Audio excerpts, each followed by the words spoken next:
हाय, मैं हूँ ऋषभ कक्कड़ और हम लोग कर चुके थे अपना हाइड्रोजन चैप्टर थोड़ा सा कंप्लीट फर्स्ट क्लास के अंदर और अब करेंगे हम लोग आगे continue from the topic hydrides. तो फटाफट से टॉपिक देखते हैं हाइड्राइड्स का अपन लोग सब लोग। तो हाइड्राइड्स क्या होते हैं? ठीक है, हाइड्राइड्स हाइड्रोजन के साथ कंपाउंड्स होते हैं। कोई भी एलिमेंट हाइड्रोजन के साथ कंबाइन होता है उसको हम लोग हाइड्राइड्स कह सकते हैं। अब हाइड्रोजन एक ऐसा एलिमेंट है जो मेटल नॉन मेटल दोनों की प्रॉपर्टी शो करता है, ये तो मैं आपको बता ही चुका हूं पहले। तो हाइड्रोजन लगभग सभी मॉलिक्यूल्स के साथ, लगभग सभी एलिमेंट्स के साथ में कंबाइन हो सकता है और एक बाइनरी कंपाउंड देता है। बाइनरी कंपाउंड का मतलब है, बाइनरी कंपाउंड का मतलब होता है दोस्तों कि दो एलिमेंट से मिल करके जो कंपाउंड बनता है दैट इज बाइनरी कंपाउंड। तो बाइनरी कंपाउंड देता है बहुत सारे एलिमेंट्स के साथ में, ये लगभग सभी सभी के साथ में ये कंबाइन हो सकता है। और आपको हाइड्राइड्स ये तीन टाइप के देखने को मिलते हैं। तो ये जो हाइड्राइड्स होते हैं ये तीन टाइप के देखने को मिलते हैं। One is ionic hydride, second is covalent and third is metallic. Ionic को हम लोग सेलाइन और सॉल्ट लाइक हाइड्राइड्स भी कहते हैं, और उसके बाद कोवेलेंट को हम लोग मॉलिक्यूलर हाइड्राइड्स भी कहते हैं, और मेटेलिक को हम लोग नॉन स्टोक्योमेट्रिक हाइड्राइड्स भी कहते हैं। दोस्तों ये नॉन स्टोक्योमेट्रिक का मतलब है ऐसे मॉलिक्यूल्स जिसमें कटायन एंड अनायन का, the ratio of cation and अनायन is not maintained. ठीक है, नॉन स्टोक्योमेट्रिक हाइड्राइड्स वो हाइड्राइड्स होंगे जिसके अंदर अनायन एंड कटायन का जो रेशियो है वो मेंटेन नहीं होगा। बस इसको ध्यान में रख लो, अभी देखोगे धीरे धीरे फिर सीखोगे, और फिर अगर कम सीख पाओगे तो ट्वेल्थ के अंदर जब जाओगे तो वहां पे सब कुछ आप लोग सीख जाओगे इसके बारे में, राइट? कि नॉन स्टोक्योमेट्रिक क्या चीज है, क्या वर्ड है नॉन स्टोक्योमेट्रिक। बट इसके अंदर अभी आपको इतना ध्यान रखना है कि कटायन अनायन का रेशियो जो है वो डिस्टर्ब रहता है, राइट? तो इसके बारे में एक एक करके अपन लोग जानते हैं, और सबसे पहली बात हम लोग करने वाले हैं आयनिक और सैलाइन हाइड्राइड्स की। ठीक है, सबसे पहली बात जो हम लोग करने वाले हैं वो आयनिक और सैलाइन हाइड्राइड्स की करने वाले हैं। नाउ आयनिक, आयनिक किसके साथ बनेगा बस आपको ये जानना है। हाइड्रोजन अगर मेटल्स के साथ कंबाइन होगा तो आयनिक हाइड्राइड देगा।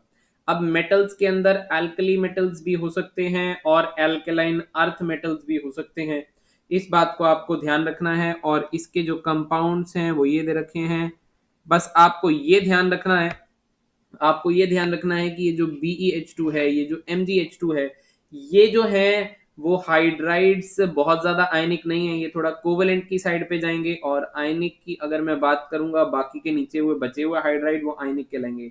लाइक अगर मैं बात करूं जैसे ग्रुप 2 के हाइड्राइड्स की बात करूं तो ये BeH2 है, ये MgH2 है, इन दोनों को छोड़ देना, ये कोवेलेंट होंगे, और बाकी के जो नीचे के हाइड्राइड्स होंगे वो आयनिक कहलाएंगे मेटल्स के साथ में जो है। ठीक है, CaH2 हो गया आपका, स्ट्रोंटियम के साथ हो गया, और आपका बेरियम के साथ हाइड्राइड हो गया। ये जो हाइड्राइड्स हैं ये सारे के सारे तीनों के तीनों आयनिक हाइड्राइड्स हैं, और ये जो हैं वो कोवेलेंट की कैटेगरी में जाएंगे। इस बात को आपको अपने दिमाग में रखना है, ठीक है ना? जैसे अब अगर मैं ग्रुप 1 एलिमेंट्स के हाइड्राइड्स की बात करूं तो उसमें जो लिथियम हाइड्राइड है वो थोड़ा कोवेलेंट की साइड पे जाएगा, और बाकी के नीचे जितने भी हाइड्राइड्स बनाएंगे वो सारे के सारे आयनिक होंगे। इस बात को आप लोग अपने दिमाग में रखोगे। फॉर एग्जाम्पल अगर मैं बात करूं आप लोगों से, लिथियम का हाइड्राइड ये बना है, तो उसके बाद आता है सोडियम, उसके बाद आता है पोटेशियम, उसके बाद आता है रुबीडियम, उसके बाद आता है सीशियम, राइट? तो ये जो हाइड्राइड्स हैं आप लोगों के बाकी के बचे हुए लिथियम हाइड्राइड को छोड़ करके, लिथियम हाइड्राइड थोड़ा कोवेलेंट की साइड पे जाएगा, बाकी सारे के सारे आयनिक रहेंगे। ठीक है, तो यहाँ से ये आयनिक है, यहाँ से ये आयनिक है, इस बात को आपको याद रखना है दोस्तों। अगर मैं इन हाइड्राइड्स की स्टेबिलिटी की बात करूं तो डाउन द ग्रुप जैसे जैसे जाता हूं मैं, साइज मेरा बढ़ता है, ऑर्बिटल की ओवरलैपिंग मेरी पुअर होती है। ऑर्बिटल की ओवरलैपिंग अगर पुअर होती है तो बॉन्ड मेरे वीक हो जाते हैं और इनकी स्टेबिलिटी जो है कम हो जाएगी, तो down the group stability decreases. In hydrides की स्टेबिलिटी की बात करूंगा तो डाउन द ग्रुप वो भी डिक्रीज होती चली जाएगी। तो आपने यहां से पढ़े क्या होते हैं आयनिक हाइड्राइड्स। बेसिकली मेटल्स के साथ अगर हाइड्रोजन कंबाइन होगा तो वो एक आयनिक हाइड्राइड्स बनाएगा, इसके बारे में आपने अभी देखा। इसके बाद अगर मैं बात करूं आप लोगों से इनके नेचर के बारे में, इनकी केमिकल रिएक्शंस के बारे में, तो यहाँ पे NaH आपको दिख रहा होगा, सोडियम हाइड्राइड आप लोगों को दिख रहा होगा। ये अगर पानी के साथ रिएक्ट करेगा तो काफी वायलेंट रिएक्शन होगी और H2 गैस आप लोगों की वहां पे रिलीज होने वाली है। ये इसकी केमिकल रिएक्शन है, हाइड्राइड की केमिकल रिएक्शन है, तो केमिकल रिएक्शंस को आप लोगों को याद रखना है। इसके बाद अगर एक दो और केमिकल रिएक्शंस देखें हम लोग, तो आपको ऊपर लिथियम हाइड्राइड की देखने को मिल जाएगी। लिथियम हाइड्राइड जो है वो अनरिएक्टिव होता है at room temperature, but lithium hydride काफी सारे इंपॉर्टेंट रिड्यूसिंग एजेंट बनाने में काम आता है। जैसे आप आगे देखोगे LiAlH4, ऑर्गेनिक में आप लोग देखोगे LiAlH4, ठीक है, लिथियम एल्यूमिनियम हाइड्राइड बनाने के काम आया। ये हाइड्राइड फर्दर आप लोगों का एक बेहतरीन रिड्यूसिंग एजेंट बनाने के काम आया। ये काफी ज्यादा स्ट्रॉन्ग रिड्यूसिंग एजेंट है। ऐसे ही LiBH4 भी एक रिड्यूसिंग एजेंट है। तो देखो लिथियम हाइड्राइड फर्दर आगे और रिड्यूसिंग शो करने वाले, रिड्यूसिंग करेक्टर शो करने वाले हाइड्राइड्स पैदा करने के काम आता है। तो ये यानी कि इसकी एक केमिकल रिएक्शन है, ये आपको इस तरीके से याद करनी पड़ेगी दोस्तों। इसके बाद अगर मैं बात करूंगा अपनी सेकंड कैटेगरी की, तो मेरी सेकंड कैटेगरी है covalent and molecular hydrides. Covalent नाम सुन के मेरे को शेयरिंग समझ में आती है, जो शेयरिंग ऑफ इलेक्ट्रॉन से बना होता है, बिल्कुल बिल्कुल वही काम यहाँ पे हो भी रहा होगा। कोवेलेंट हाइड्राइड्स को मॉलिक्यूलर हाइड्राइड के नाम से भी जानते हैं। अब देखिए आप लोग ध्यान से, यहाँ पे अगर मैं बात करूं, आपको सबसे पहले एग्जांपल दिख रहा होगा, आपको ये दिख रहा होगा कि कुछ पी ब्लॉक के एलिमेंट्स के साथ, यानी कि अगर मैं नॉन मेटल्स के साथ हाइड्रोजन के रिएक्शन करवाता हूं तो वहां से जो मेरे को हाइड्राइड्स पैदा होते हैं मेरे पास, उनको मैं कहता हूं अपना कोवेलेंट हाइड्राइड्स। तो बेसिकली हाइड्रोजन अगर प्रेजेंट है किसी नॉन मेटल के साथ, तो वहां पर आपको देखने को मिलेगा कि उसको कहेंगे हम लोग कोवेलेंट या मॉलिक्यूलर हाइड्राइड। अब इसके एग्जाम्पल हैं CH4, NH3, H2O, HF। तो ये सारे जाने माने नॉन मेटल्स हैं, इनके साथ जो हाइड्रोजन है कनेक्टेड, तो इनको हम लोग क्या कह देंगे, कोवेलेंट और मॉलिक्यूलर हाइड्राइड्स। आप ये बात पढ़ चुके हैं। अब इनकी फर्दर 3 कैटेगरीज बना रखी हैं। एक कैटेगरी बना रखी है इलेक्ट्रॉन डेफिशिएंट। अगर आपने थोड़ी बहुत ऑर्गेनिक केमिस्ट्री पढ़ी है तो आपको मालूम होगा कि यहाँ पर अगर मैं एग्जाम्पल दे दूं डाइबोरेन का, ठीक है, या फिर एग्जाम्पल दे दूं BH3 का, ठीक है, तो ये क्या हो जाएगा आप लोगों का, ये BH3 से ही ये B2H6 बना है। इस तरीके से आप अपना दिमाग लगा सकते हो दोस्तों कि ये जो BH3 है बोरोन के पास, ये देख सकते हो बोरोन के पास इस टाइम पे 6 इलेक्ट्रॉन्स हैं। अगर मैं BH3 बनाता हूं तो बोरोन के पास 3 बॉन्ड है और एक बॉन्ड में 2 इलेक्ट्रॉन होते हैं। आप मान ही सकते हो कि इसके पास इस टाइम पे 6 इलेक्ट्रॉन्स हैं, ठीक है ना, 3 बॉन्ड है मतलब 6 इलेक्ट्रॉन्स हैं। कितने होने चाहिए, कम से कम 8 होने चाहिए ऑक्टेट पूरा करने के लिए। इसके पास एक p ऑर्बिटल पूरा का पूरा खाली पड़ा हुआ है, उसके अंदर ये इलेक्ट्रॉन एक्सेप्ट कर सकता है। That's why it is electron deficient covalent molecule या कोवेलेंट हाइड्राइड, राइट। तो ये एक इलेक्ट्रॉन डेफिशिएंट हाइड्राइड है, ठीक है, इस बात को आप अपने दिमाग में रखिएगा। इसके बाद अगर मैं इलेक्ट्रॉन प्रिसाइज की बात करूंगा तो इलेक्ट्रॉन प्रिसाइज में ये CH4 बेहतरीन एग्जाम्पल आपके लिए। कार्बन ने 4 बॉन्ड बना रखे हैं और कार्बन मैक्सिमम 4 ही बॉन्ड बना सकता है।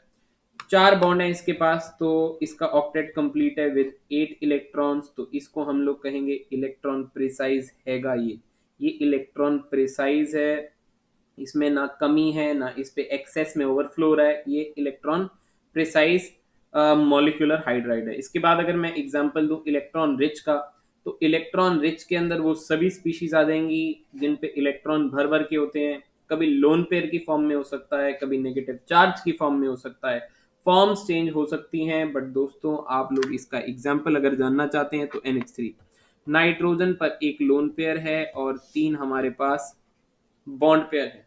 नाइट्रोजन पर एक लोन पेयर है और 3 हमारे पास बॉन्ड पेयर हैं। तो आप लोग अंदाजा लगा ही सकते हैं कि इलेक्ट्रॉन तो इसके पास 8 हैं, बट लोन पेयर ऐसे इलेक्ट्रॉन पेयर होते हैं जो पड़े होते हैं। ये ऐसा पैसा है जो आपका तिजोरी में पड़ा हुआ है, जो डे टू डे लाइफ में यूज नहीं हो रहा, बट हाँ ये भर भर के पड़ा है आपके पास। तो इसीलिए मैं इस तरीके को कह सकता हूँ नाइट्रोजन के पास भर भर के इलेक्ट्रॉन डेंसिटी पड़ी हुई है in the form of lone pair, जो बॉन्डिंग में तो काम नहीं आ रही बट उसके पास पड़ी है। तो इनको कहते हैं हम लोग इलेक्ट्रॉन रिच स्पीशीज। तो इस बारे में आप लोग और थोड़ा सा पढ़ सकते हैं नीचे। अगर आप नीचे जाएंगे तो इलेक्ट्रॉन प्रिसाइज के जो हैं वो यहाँ पे एग्जाम्पल बने हुए हैं, राइट। टेट्राहेड्रल ज्योमेट्री होती है, हम जानते हैं CH4 की। इलेक्ट्रॉन रिच हाइड्राइड्स के अगर बारे में बात करेंगे आप लोग, तो जिनके पास लोन पेयर है, जैसे NH3 हो गया, H2O हो गया। H2O की अगर आप बात करेंगे तो ऑक्सीजन हाइड्रोजन हाइड्रोजन, तो यहाँ पे ऑक्सीजन के पास दो लोन पेयर रहते हैं, दो बॉन्ड रहते हैं, लोन पेयर पड़े हैं, अरे बहुत मामला है इसके पास, तो ये क्या हो गया, ये इलेक्ट्रॉन रिच हो गया। ठीक है, तो ये थी हमारी हाइड्राइड्स के बारे में एक बेसिक सी चर्चा। ठीक है, आपको बस इतना ही पढ़ना है। यहाँ पे आगे आएगी हमारे पास प्रॉब्लम नंबर 9.2। प्रॉब्लम नंबर 9.2 आपको ये कहती है, would you expect of the hydrides of nitrogen oxygen and fluorine to have lower boiling points than the hydrides of their subsequent group members. ठीक है, यहाँ पे ये यूं कहना चाह रहा है, इसको मैं थोड़ा सा हटा देता हूँ, राइट। यहाँ पे ये क्या कहना चाहता है, ये कहना चाहता है कि यार NH3 जो है, नीचे उसका ग्रुप मेंबर फॉस्फोरस है, नाइट्रोजन के नीचे फॉस्फोरस आता है, उसका ग्रुप मेंबर है, उसके नीचे ASH3 बनेगा। अब अगर मैं H2O की बात कर दूं, ये ग्रुप 16 के हाइड्राइड्स हैं, ये ग्रुप 15 के हाइड्राइड्स हैं, ये हाइड्राइड्स ऑफ ग्रुप 16 है। फिर आएगा H2S, फिर आएगा H2SE, राइट, ऐसे ही एंड सो ऑन। ठीक है, ऐसे ही यहाँ पे HF दे रखा है, HCl दे रखा है। वो ये कह रहा है, ये जो पहले वाले हाइड्राइड्स हैं, ये जो हाइड्राइड्स है NH3, इसका जो बॉइलिंग पॉइंट है, इसका जो बॉइलिंग पॉइंट है वो PH3 और ASH3 से ज्यादा होगा या कम होगा, हाँ। To have lower boiling point than the hydrogen, give reasons. Would you expect that hydrogen of nitrogen oxygen fluorine to have lower boiling point than that of hydrogen of, अच्छा ठीक है, इस पे एक कमेंट करना है, टिप्पणी करनी है। तो मैं आपको ये बताऊंगा कि ये जो NH3 है और H2O है और HF है, ये तीनों के तीनों हाइड्रोजन बॉन्डिंग नामक इंटरेक्शन शो करते हैं। ऐसी इंटरेक्शन आप लोगों ने स्टेट्स ऑफ मैटर चैप्टर में पढ़ी है।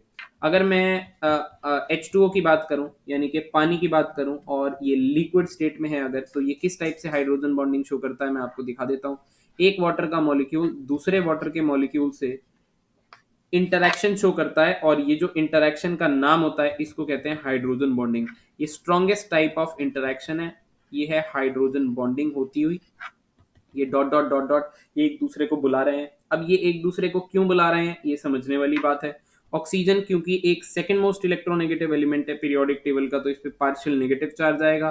अगर ऑक्सीजन पे पार्शियल नेगेटिव है, और ऑक्सीजन पे पार्शियल नेगेटिव भी भर भर के होता है, कोई छोटा मोटा पार्शियल नेगेटिव नहीं है, because oxygen second most electronegative element है पीरियोडिक टेबल का।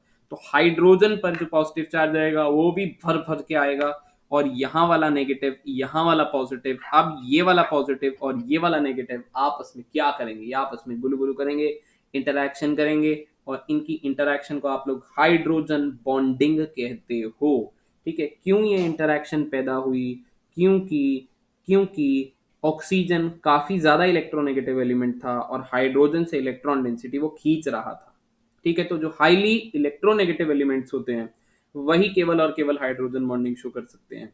वैसे तीन एलिमेंट्स आपके पास ये स्क्रीन पर हैं, नाइट्रोजन, ऑक्सीजन एंड फ्लोरीन, जो हाइड्रोजन बॉन्डिंग आप लोगों की शो कर सकते हैं। ठीक है, तो अब इसकी टिप्पणी आप लोग अगले पेज पर देख सकते हैं, पढ़ सकते हैं। यहां से इसको थोड़ा सा जूम कर लेते हैं। ठीक है, तो इस तरीके से पढ़ सकते हैं, on the basis of molecular masses of NH3, H2O and HF, their boiling points are expected to be lower from those of the subsequent group members of hydrides. However, due to higher electronegativity, nitrogen, oxygen and fluorine, the magnitude of hydrogen bonding in their hydrides will be quite appreciable. अब अंग्रेजी समझ में नहीं आई तो एक बार दोबारा से पढ़ लीजिएगा। इसके अंदर एक लाइन लिखी हुई है छोटी सी, मैं आपको बताना चाहता हूं। देखिए, वो ये कह रहा है कि NH3 का बॉइलिंग पॉइंट एक्सपेक्टेड नहीं था ज्यादा। अगर हाइड्रोजन बॉन्डिंग नहीं होती तो NH3 का बॉइलिंग पॉइंट नीचे वाले मेंबर से कम ही होता। मैं आपको बता दूं, जो बॉइलिंग पॉइंट का टॉपिक है, हम ऑर्गेनिक केमिस्ट्री में पढ़ते हैं वैसे तो, बट बॉइलिंग पॉइंट का डायरेक्ट रिलेशन होता है वंडरवॉल इंटरेक्शन से। और वंडरवॉल इंटरेक्शन आप पूछेंगे कौन शो करता है, मैं कहूंगा यार वंडरवॉल इंटरेक्शन इस दुनिया का हर एक मॉलिक्यूल शो करता है, because van der Waals interaction is the weakest molecular forces of interaction. ये सब लोग शो करते हैं, ये सब लोग शो करते हैं वंडरवॉल इंटरेक्शन। अगर वंडरवॉल इंटरेक्शन सब लोग शो करते हैं, तो जितना ज्यादा सरफेस एरिया होगा, जितना ज्यादा सरफेस एरिया होगा, जितना ज्यादा साइज होगा, उतनी ज्यादा वंडरवॉल इंटरेक्शन होगी। तो कायदे से वंडरवॉल इंटरेक्शन अगर साइज के डायरेक्टली प्रोपोर्शनल है, किसके डायरेक्टली प्रोपोर्शनल है? अगर साइज के डायरेक्टली प्रोपोर्शनल है तो बॉइलिंग पॉइंट भी साइज के डायरेक्टली प्रोपोर्शनल हो गया और size down the group increase होता है। तो कायदे से इंक्रीज होना चाहिए था। बट अगर मैं सबसे फर्स्ट एलिमेंट की बात करूं, सबसे फर्स्ट यानी कि NH3 की, तो NH3 का अगर मैं इन दोनों से कंपेयर करूं, खाली इन दोनों से कंपेयर कर रहा हूं मैं, PH3 और SH3 से, तो NH3 का जो बॉइलिंग पॉइंट है वो ज्यादा है। कम होना चाहिए था बट है ज्यादा। Why? Due to hydrogen bonding रे बाबा। आपको मेरे हिसाब से बात समझ में आ गई होगी। ये प्रॉब्लम यही कहती है, इसको पढ़ लीजिएगा, इस पे और डिस्कशन नहीं करेंगे। अब बढ़ते हैं हम लोग आगे। अगर मैं आगे बढ़ जाऊं तो मेरे पास एक टॉपिक आएगा मेटालिक और नॉन स्टोक्योमेट्रिक हाइड्राइड्स। मैंने नॉन स्टोक्योमेट्रिक हाइड्राइड्स के बारे में आपको बताया। नॉन स्टोक्योमेट्रिक हाइड्राइड्स ऐसे हाइड्राइड्स होंगे जिसमें कटायन और अनायन का रेशियो बिगड़ा हुआ होगा। जैसे कि आप स्क्रीन पर एग्जांपल देख सकते हो, ये देखो, ये लैंथेनम के साथ La के साथ H2.87 दिया हुआ है, या फिर आप मतलब कहीं भी देख लो, ठीक है। ये सारे हाइड्राइड्स हैं। अब आप अगर ध्यान से पकड़ोगे तो ये डी ब्लॉक एलिमेंट्स हैं या एफ ब्लॉक एलिमेंट्स के साथ बना हुआ है। साथ ही साथ आप ये भी देखोगे कि यहाँ पे कुछ ग्रुप्स मेंशन है, इसको देख लेना कि ये हाइड्राइड फॉर्म नहीं करते, ठीक है। डी ब्लॉक के ग्रुप्स हैं ये, डी ब्लॉक आप लोग को एलिमेंट दिखेंगे, ये नहीं फॉर्म करते हैं। बाकी जो करते हैं वो भी नॉन स्टोक्योमेट्रिक है, यानी कि इनका और हाइड्रोजन का जो रेशियो है वो डिस्टर्ब हो रखा है। इन एलिमेंट्स का और हाइड्रोजन का जो रेशियो है वो डिस्टर्ब हो रखा है। तो इस बात को आपको अपने दिमाग में रखना पड़ेगा, आपको इस बात को अपने दिमाग में रखना पड़ेगा। एक सेकेंड दीजिए मुझे, ठीक है राइट। तो आप ये वाली बातें अपने दिमाग में रखेंगे कि इनके बीच का जो रेशियो है वो डिस्टर्ब है, ठीक है। ऐसा होगा कि मान लीजिए ये आप लोगों का हाइड्राइड फॉर्म हो रहा है और ये आप लोगों का हाइड्राइड के साथ मॉलिक्यूल फॉर्म हो रखा है। तो मॉलिक्यूल के बीच में कुछ वैकेंट स्पेसीज होती हैं। ये वैकेंट स्पेस है, इसको इंटरस्टिशियल साइट कहते हैं। जब आप सॉलिड चैप्टर पढ़ेंगे क्लास 12 के अंदर तब आपको शायद बहुत बढ़िया से समझ में आएगा।